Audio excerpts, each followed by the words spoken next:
हाँ, तो आप लोगों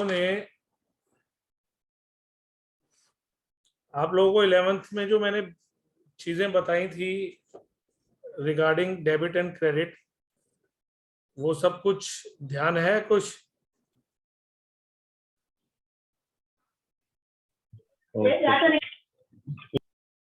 मैं बात कर रहा हूँ rules of debit and credit की, और मोरओवर मैं बात कर रहा हूँ मॉडर्न अप्रोच की। Yes sir, yes. एक बार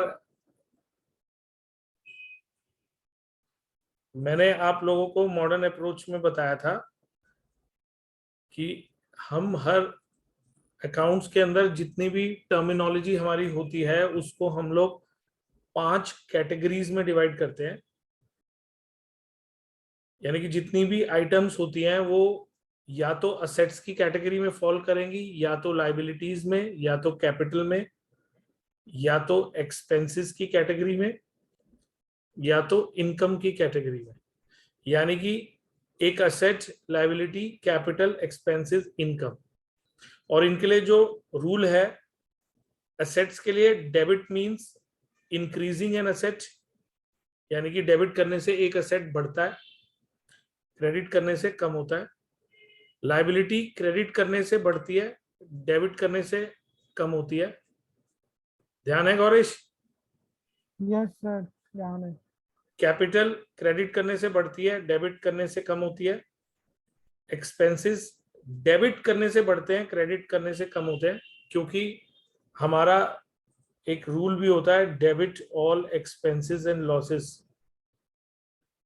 तो debit all expenses and losses का ये तो याद करवाने के लिए बोला जाता है, लेकिन एक्चुअली जिसने भी डेबिट क्रेडिट के रूल्स बनाए हैं उसने ये सोचकर रूल बनाया था कि हम एक्सपेंसेस का डेबिट बैलेंस क्रिएट करेंगे तो वो ज्यादा हमेशा डेबिट ही होते हैं। तो डेबिट करने से बढ़ते जाते हैं, और क्रेडिट करना मतलब ऑपोजिट ऑफ डेबिट, तो वो उसको रिड्यूस कर देता है।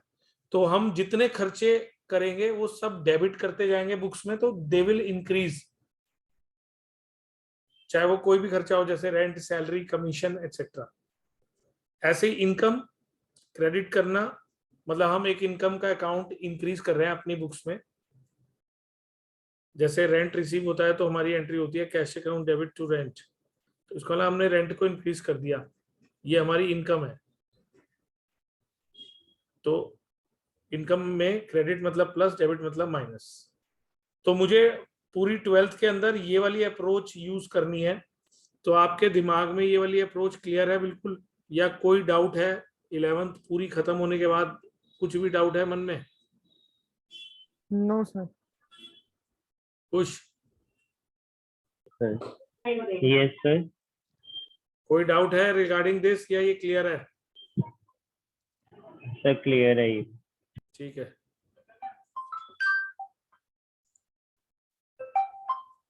हाँ सनी बोल बोल।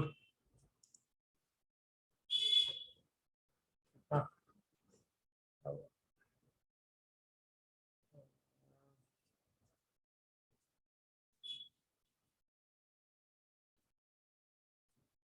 नंबर दिया था क्या?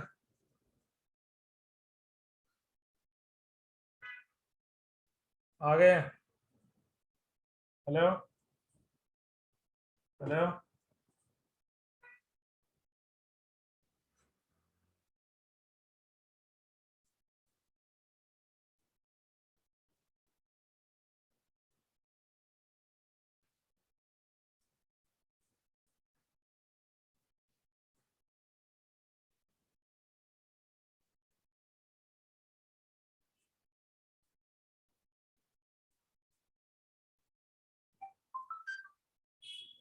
आ गए हैं सनी, आ गए हैं, भेज दिया है तेरे को। बोल आ गए हैं।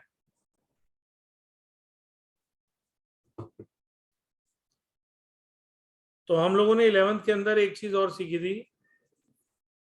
कि जितनी भी हमारी मंथली ट्रांजेक्शन्स होती हैं वो ट्रांजैक्शन हम जर्नल में रिकॉर्ड करते हैं, जर्नल से लेजर में पोस्ट होती है, लेजर से ट्रायल बैलेंस में जाती है, और ट्रायल बैलेंस बनाने के बाद हम लोग चेक करते हैं क्या एक साल पूरा हो गया। ये पूरा मंथली प्रोसेस है, तो जब एक महीना पूरा होता है तो ये क्वेश्चन है if year is complete, answer is no. तो ये पूरा प्रोसेस रिपीट होता है नेक्स्ट मंथ के लिए, मतलब पहले ये अप्रैल के लिए चलता है, फिर मई के लिए यही प्रोसेस होता है, फिर जून के लिए and so on till March. और जब मार्च कंप्लीट हो जाता है, यानी कि इफ ईयर इज कंप्लीट, तो हमारे फाइनल अकाउंट्स बनते हैं, trading account, profit and loss, balance sheet. ये क्लियर है और खुश? Yes, sir. इसमें किसी को कोई डाउट? Yes, ये भी sir. 11th की बातें हैं and I need all of them in 12th। तो इसमें कोई डाउट? तो No, मैं sir. इनके ऊपर कोई टाइम स्पेंड नहीं कर रहा, मैं मेन बात पे आ रहा हूं। ठीक है, कोई डाउट बीच में आएगा तो बीच में पूछ लेना, बीच में डिस्कस कर लेंगे। ये बातें मैंने सब असाइनमेंट में दी हुई हैं, ये असाइनमेंट मेरे से कलेक्ट कर लेना, ये मेरे पास मैंने प्रिंट करवा के रख लिए हैं। तो ये जो मैं अभी आपको थोड़ी देर पहले बता रहा था, मॉडर्न अप्रोच, कि मेरी असेट्स के अंदर डेबिट मतलब प्लस, क्रेडिट मतलब माइनस, लायबिलिटी के लिए क्रेडिट मतलब प्लस, डेबिट मतलब माइनस, कैपिटल, एक्सपेंसेस, इनकम। यही चीज मैंने यहाँ पे लिखी हुई है। असेट्स और एक्सपेंस के लिए डेबिट मतलब प्लस, क्रेडिट मतलब माइनस, और लायबिलिटीज, कैपिटल और इनकम के लिए क्रेडिट मतलब प्लस, डेबिट माइनस। ठीक है, is it clear to everyone?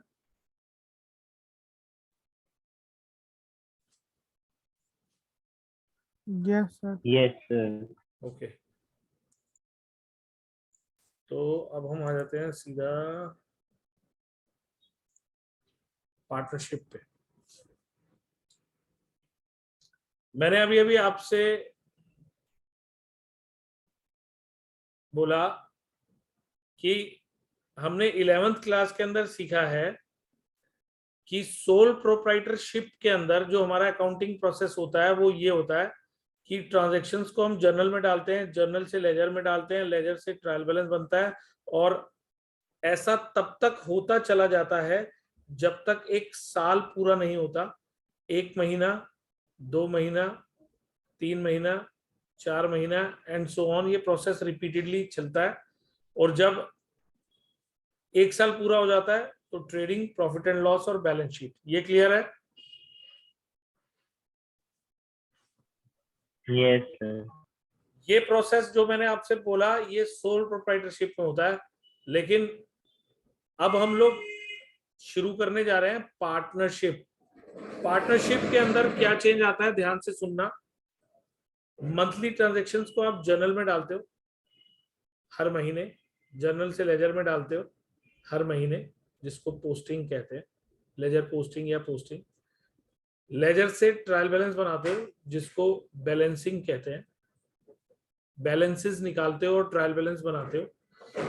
फिर ये चेक करते हो क्या 1 साल पूरा हुआ, जवाब मिलता है नहीं, तो आप ये प्रोसेस रिपीट करते हो हर महीने, मतलब दूसरे महीने, तीसरे महीने, चौथे महीने, 5वें महीने। ये पूरा प्रोसेस रिपीट होता है हर महीने जब तक 12 महीने पूरे नहीं हो जाते। एंड आफ्टर 12 मंथ्स आप लोग बनाते हो फाइनल अकाउंट्स। अब जब हम पार्टनरशिप के फाइनल अकाउंट्स की बात करते हैं तो ट्रेडिंग अकाउंट आपने 11th में सोल प्रोप्राइटरशिप में बनाया था वो तो बनेगा, प्रॉफिट एंड लॉस अकाउंट भी बनेगा, लेकिन पार्टनरशिप के अंदर 2 अलग चीजें बनती हैं जो सोल प्रोप्राइटरशिप में नहीं बनती, that is profit and loss appropriation account and partners capital account. ठीक है, आप लोगों के स्कूल्स के अंदर profit and loss appropriation account और पार्टनर्स कैपिटल अकाउंट अभी करा दिया गया है। Yes, sir. Yes, sir. और सर बता मैम दिया ने कैसे करंट करने अकाउंट भी बनवाया है। वो तो मैं बताऊंगा, कैपिटल और करंट एक ही साथ बताऊंगा, अभी उसकी बात आगे होगी कॉरिस। Okay sir. और बैलेंस शीट, तो ये जो मैंने अलग से बॉक्स में डाला है, ये 2 अकाउंट आपने 11th में नहीं सीखे थे, इनकी बात सिर्फ 12th में होगी। 11th में आपने trading P and L balance sheet सीखी थी, अब आप trading P and L appropriation partners capital balance sheet.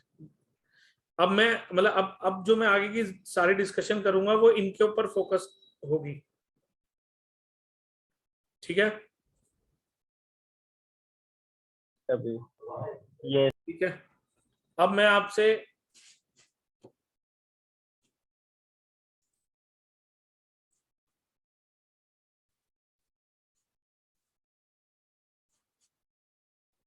मान लो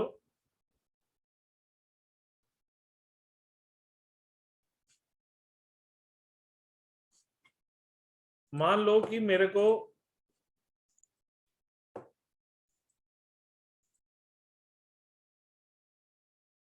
मैं कह रहा हूं कि ए और बी दो पार्टनर्स हैं,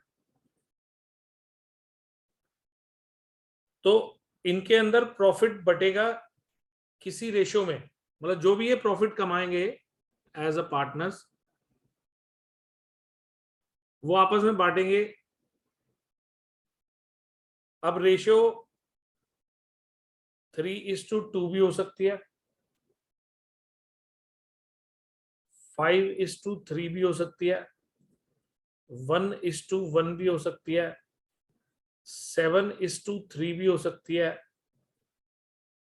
4:1 भी हो सकती है। अब इस रेशियो का मतलब क्या है?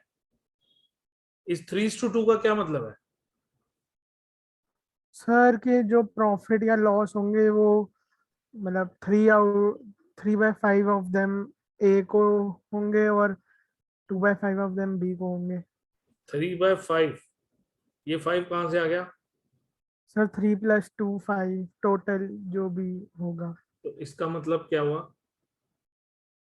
सर की 3/5 ऑफ द लॉसेस ए या फिर प्रॉफिट्स ए लेगा और तो आप टू ये कहना फिफ्थ चाह रहे हो, बी लेगा। ये कहना चाह रहे हो कि जो भी टोटल प्रॉफिट या लॉस होगा उसके हम 5 इक्वल हिस्से करेंगे। यस सर, जैसे उसमें से 3 ए लेगा और 2 बी लेगा। हाँ, जैसे एक पिज्जा हम लोग घर पे मंगवाते हैं तो उस पिज्जा के अंदर 5 इक्वल स्लाइसेस आती हैं, हम मान लेते हैं 5 बराबर स्लाइसेस आती हैं, तो उन 5 स्लाइसेस में से 3 स्लाइस ए ले लेगा, 5 इक्वल स्लाइसेस में से 3 स्लाइसेस ए की और 2 स्लाइसेस बी की, यही ना? ये तो हम यस पिज्जा की सर। बात कर रहे हैं, लेकिन एक्चुअली पार्टनरशिप में प्रॉफिट्स और लॉसेस की बात होती है कि वो एक रेशो में, तो उस हिसाब से इस रेशो का क्या मतलब हुआ कुछ? सर मतलब टोटल 8 में से जो भी मतलब ए 5 का हिस्से हैं शेयर वो मतलब 5/8 हो गया, बी ए का लेंगे 3/8 हो गया, यही मतलब और हुआ ना? बी बी लेंगे। 7:3 का क्या मतलब हुआ कुछ? सीधा बोलो। सर 7/10, 3/10, सर 10 सर ठीक है? गौरीश 4:1 यस का क्या मतलब हुआ? सर 4/5 और 1/5। तो 1:1 का क्या मतलब हुआ? 1/2 एंड 1/2। हाँ, यानी कि हाफ हाफ हो गया, दोनों के बीच में इक्वली डिवाइड हो गया। तो रेशो कुछ भी हो सकती है, वो हमें क्वेश्चन बताएगा, we will not decide, question decide करेगा। अगर क्वेश्चन साइलेंट होगा तो साइलेंट क्वेश्चन के अंदर ऑलवेज 1:1 ली जाती है। जैसे मान लो अगर दो लोग झगड़ते हुए कोर्ट में पहुंच जाते हैं और वो कहते हैं मैं ज्यादा लूंगा, मैं ज्यादा लूंगा, तो जज भी सीधा कहता है तुमने कुछ डिसाइड नहीं किया था तो दोनों में बराबर बटेगा, आधा आधा।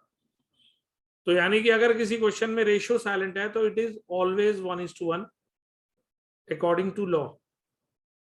Is it clear?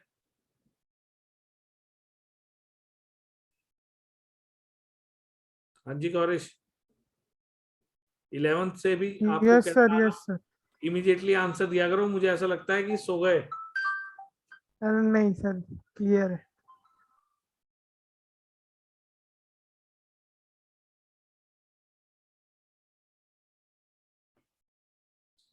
ठीक है।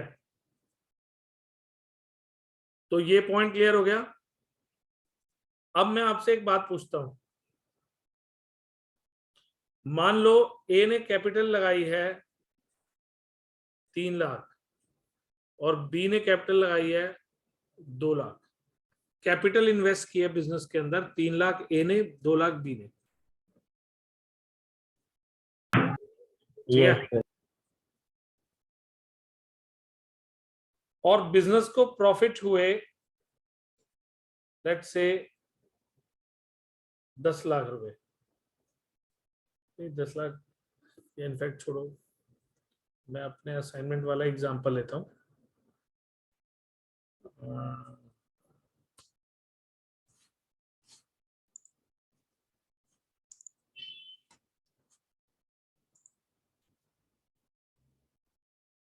देखो,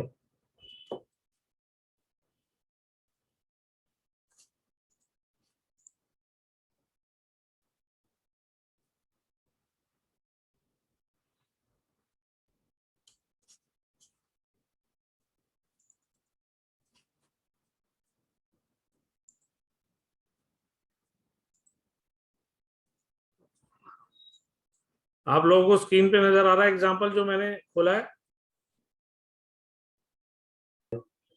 यस सर। Yes sir. तो लेट्स से कि ए ने कैपिटल इन्वेस्ट किया है 3 लाख रुपए, बी ने कैपिटल इन्वेस्ट की है 2 लाख रुपए। ठीक है, 3 लाख 2 लाख। रेशियो इन्होंने डिसाइड किया है 1:1। क्या डिसाइड किया है? 1:1। 1:1।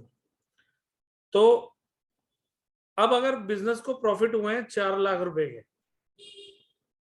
तो ए को कितने मिलने चाहिए और बी को कितने? 2 लाख 2 लाख। 2 लाख 2 लाख मिलने चाहिए ना। Yes sir. लेकिन मेरे को एक बात बताओ, ज्यादा कैपिटल किसने इन्वेस्ट किए? ए। ए ने। बी ने किए कम। तो क्या इनके बीच में लड़ाई नहीं होगी कि तुझे ज्यादा मिलेगा या मुझे ज्यादा मिलना चाहिए? यस ऐसे लड़ाई नहीं सर होगी? होगी। बट हो सर अगर सकती है उन्होंने सर। ऑलरेडी डीड में 1:1 सेट करके साइन सॉरी किया से होगा आपकी तो आवाज नहीं स्लो होनी क्यों आ चाहिए। रही है मेरे पास?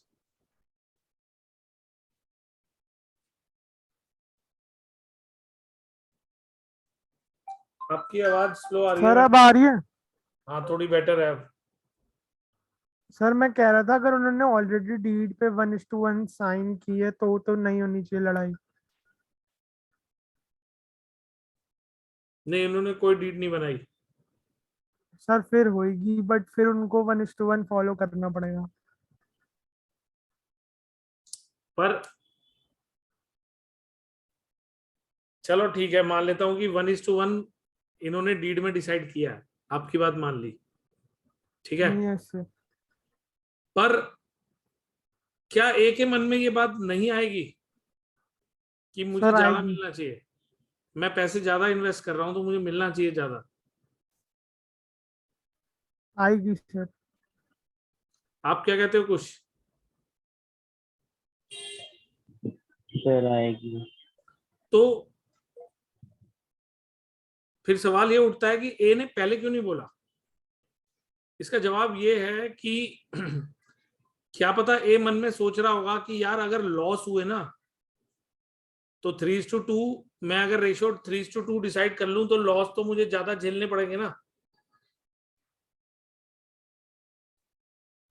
तो तो यस सर। 1:1 के केस में फायदा है ना कि लॉस जो है वो आधा बी का होगा, आधा ए का होगा, लेकिन प्रॉफिट होगा तो यस मैं लड़ सर। लूंगा। यही यस बात सर। होगी ना ए के मन में। Yes sir sir. Sir loss में बी वाला भी तो लड़ सकता है। हाँ, तो मैं कब मना कर रहा हूं? मैं तो कह रहा हूं कि प्रॉफिट या लॉस के अंदर दोनों केस में झगड़ा हो सकता है 1:1 के ऊपर। उसने कम कैपिटल लगाई है तो वो कहेगा मैंने कम कैपिटल यस लगाई है, सर। मुझे कम लॉस होना चाहिए। ए कहेगा मैंने ज्यादा कैपिटल लगाई है तो मुझे ज्यादा प्रॉफिट मिलना चाहिए। लेकिन सवाल ये है कि अगर ये लोग लड़ते लड़ते जज के पास पहुंचेंगे तो जज कहेंगे कि पहले सो रहे थे क्या, जब तुमने कैपिटल लगाई थी तब तुम्हें ध्यान नहीं था कि मैं कम लगा रहा हूं मैं ज्यादा लगा रहा हूं, तो तब तुमने रेशियो क्यों 1:1 डिसाइड करी? अब कर ली तो अब जो सर होगा होगा, हाँ, ठीक है ना। Yes sir. अब मेरा सवाल जो है ना, इंपॉर्टेंट सवाल गौरीश, वेरी वेरी इंपॉर्टेंट, क्या ऐसा हो सकता है, सोच के जवाब देना, क्या ऐसा हो सकता है कि रेशियो तो 1:1 ही रहे मगर ए को ज्यादा प्रॉफिट मिले? सोच के यस देखना सर, हो सकता है। कुछ। Yes sir. हाँ सर, शायद। ये क्या सा आंसर हुआ शायद? या तो बोल दो हाँ या तो बोल दो ना। मेरा सर क्वेश्चन क्लियर हो गया? पहले ये बताओ क्वेश्चन क्लियर है मैं क्या हो पूछ रहा सकता हूँ? है। मैं सिर्फ इतनी सी बात यस पूछ रहा सर। हूँ, इज इट पॉसिबल कि आफ्टर 1:1 ए को ज्यादा मिले प्रॉफिट? क्या ये पॉसिबल है?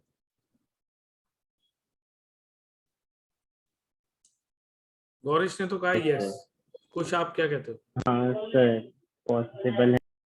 तो बताओ कैसे? कैसे?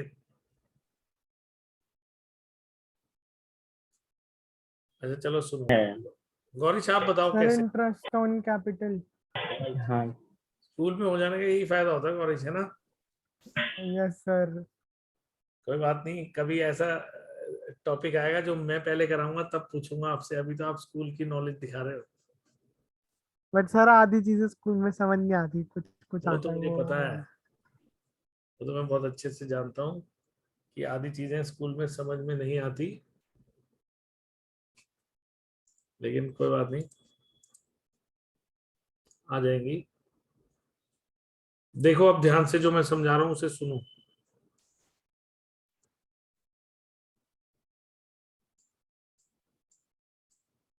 अब क्वेश्चन ये कह रहा है,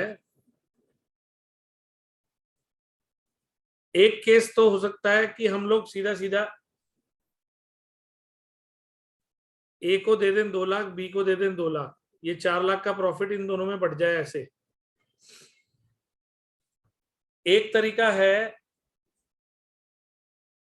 कि मान लो मैं ये कहता हूं कि ये लोग अपनी डीड में डिसाइड कर लेते हैं कि प्रॉफिट को बांटने से पहले जिसने भी जितनी कैपिटल लगाई है उसको उसके ऊपर 10% का इंटरेस्ट मिलेगा, उसके बाद प्रॉफिट बटेंगे। तो 10% मैंने निकाल दिया, 3 लाख का 10% हुआ 30,000, 2 लाख का 10% हुआ 20,000, ठीक है। Yes sir. तो ए को 30,000 मिले, बी को 20,000 मिले, क्योंकि जिसने कम कैपिटल लगाई उसको कम मिलेगा ऑब्वियसली, जिसने ज्यादा लगाई उसको ज्यादा।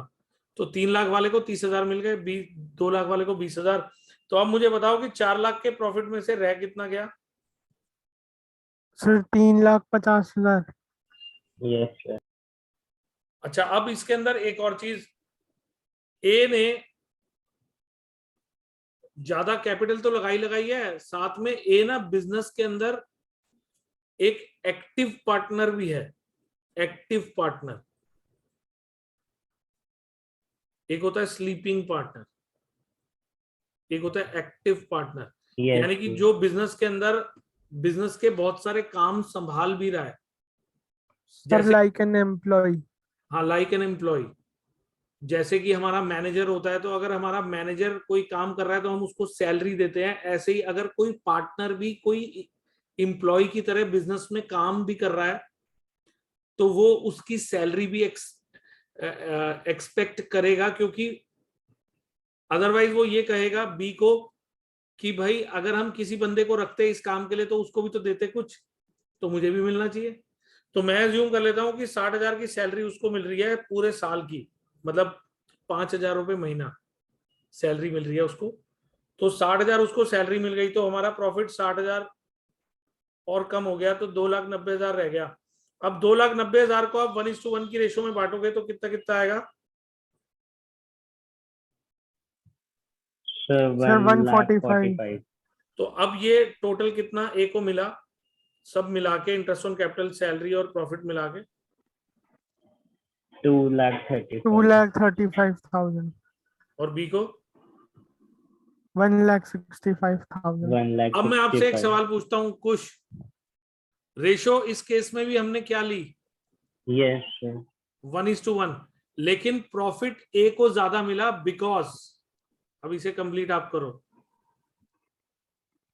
सर क्योंकि एक तो उसका इंटरेस्ट ज्यादा मिला है क्योंकि उसने ज्यादा इन्वेस्ट किया Okay. था कैपिटल, उसने ज्यादा लगाई और थी। और सर उसको वो एक्टिव पार्टनर है तो उसे सैलरी भी मिली उसकी। यानी कि ये जो इंटरेस्ट ऑन कैपिटल और सैलरी है, ये क्या चीज है, इनको क्या बोलेंगे? Sir income for a appropriation. Appropriation appropriation of profit बोलते हैं इसको। इसका मतलब ये हो गया कि जो पार्टनर ज्यादा डिजर्व करता है उसको पहले प्रॉफिट में से कुछ अलग से दे दो और उसके बाद प्रॉफिट बांट दो आधा आधा, तो डिजर्विंग पार्टनर को ज्यादा मिलता है। और ये सब कुछ उन्हें पहले अपनी डीड में डिसाइड करना पड़ेगा ताकि वो फ्यूचर में ना लड़े झगड़े, नहीं तो उनके बीच में झगड़ा होगा ही होगा। और आपको, अब मैं वापस जा रहा हूं, आपको यही चीज सीखनी है, यही चीज सीखनी है यहां पर। ये जो मैं आपको ट्रीटमेंट अभी इंटरेस्ट ऑन कैपिटल सैलरी की बता रहा था, ये सारी ट्रीटमेंट हमको profit and loss appropriation account में करके दिखानी पड़ती है, जो मैं कल ऑफलाइन क्लास में आप लोगों को कराऊंगा। ठीक है, is it clear? Yes sir. तो मैं आज ना इससे ज्यादा कुछ नहीं करा रहा, कल ऑफलाइन ही बात करेंगे 4 बजे। तो मैं ये वीडियो अभी ग्रुप में डाल रहा हूं और साथ में यूट्यूब चैनल पे भी अपलोड कर रहा हूं, तो कुछ आप उसे अपने फ्रेंड्स को भी भेज देना और कल उन्हें साथ ले भी आना। जो कल आएगा समझ लो ग्रुप में वही रहेगा, जो नहीं आएगा वो नहीं आएगा। ये मैं अभी ग्रुप में डाल देता हूँ, ठीक है? ठीक है सर, मैं एक बार उनसे एक बार पूछ भी लूंगा। कोई दिक्कत नहीं है, बस आप उन्हें बता देना। मैं ग्रुप पे डाल भी रहा हूँ और ये अपलोड भी कर रहा हूँ, उनको भेज देना ये वीडियो या बोल देना चैनल सब्सक्राइब कर ले तो देख लेंगे, ठीक है? तो कल मिलते हैं फिर। कल ही से, मतलब मानूंगा ये कि कल ही से शुरू करूंगा, अभी तो ये कुछ नहीं है, ठीक है? ठीक।